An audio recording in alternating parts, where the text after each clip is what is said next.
শাড়ি পরে নামাজ পড়লে নামাজ হয় না, থ্রি পিস পরে নামাজ পড়লেও নামাজ হয় না মহিলাদের একটা মাত্র কারণে।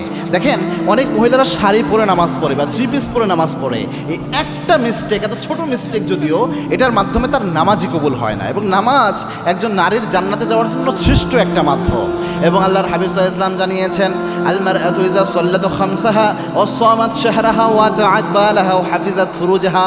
চারটা কাজ কোনো নারী যদি করতে পারে, তার মধ্যে এক নাম্বার হচ্ছে 5 ওয়াক্ত নামাজ যদি কোনো নারী সঠিকভাবে আদায় করতে পারে, জান্নাতের 8টা দরজা নারীর জন্য উন্মুক্ত হয়ে যায়। সুবহানাল্লাহ। এবং প্রথম কিয়ামতের দিন প্রথম হিসাব হয় নামাজের। In the day of judgement আল্লাহ নামাজের হিসাব নেবেন। তো নামাজ যদি কবুল না হয় তাহলে তো অবস্থা খারাপ। তো অনেক নারী রয়েছে যারা শাড়ি পরে নামাজ পড়ে, থ্রি পিস পরে নামাজ পড়ে, হয়তো থ্রি পিস মোটামুটি হাতা লম্বা, পায়জামা লম্বা পড়েছে, বাট যখন রুকুতে যায় বা সিজদায় যায়, এই যে হাতের কবজি আর আপনার পায়ের যে একদম গোড়ালি রয়েছে, এই পুরো অংশ কিন্তু ঢেকে রাখতে হবে। হাতের পাতাটা আপনার শুধু হাতের পাতা খোলা থাকবে, আর মুখমণ্ডল এতটুকু শুধু খোলা থাকবে, আর পায়ের গোড়ালের নিচে একদম পায়ের পাতার যে অংশটা ওইটুকু খোলা থাকতে পারবে, বাকি পুরোটা কভার হতে হবে। এখন আপনি যাই পরেন, আপনার যদি শাড়ি পরে ওটা কভার করা সম্ভব হয় তাহলে আপনার সম্ভব, কিন্তু শাড়িতে সাধারণত সম্ভব হয় না।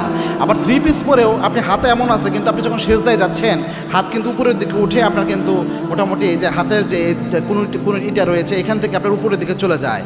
এবং আপনার পায়ের ওই অনেক সময় বাতাসে কিছু মেয়েরা পায়জামা পরে এরকম প্লাজোর মতো অনেকে পরে, যেটা বাতাসে অনেক সময় পায়ের গোড়ালি বের হয়ে যায়। এইভাবে কিন্তু নামাজ শুদ্ধ হবে না, কারণ আপনার সতর উন্মুক্ত হলো, এটা দিয়ে আপনার নামাজ কোনোভাবে শুদ্ধ হয় না। এই জন্য নামাজের যে এক ধরনের হিজাব রয়েছে এটা আপনি ব্যবহার করেন। এখন আপনি শাড়ি যদি পরা থাকেন তবুও নামাজের হিজাব যদি পরেন আপনি, অবশ্যই আপনার পুরো কভার হয়ে যায় শরীরটা।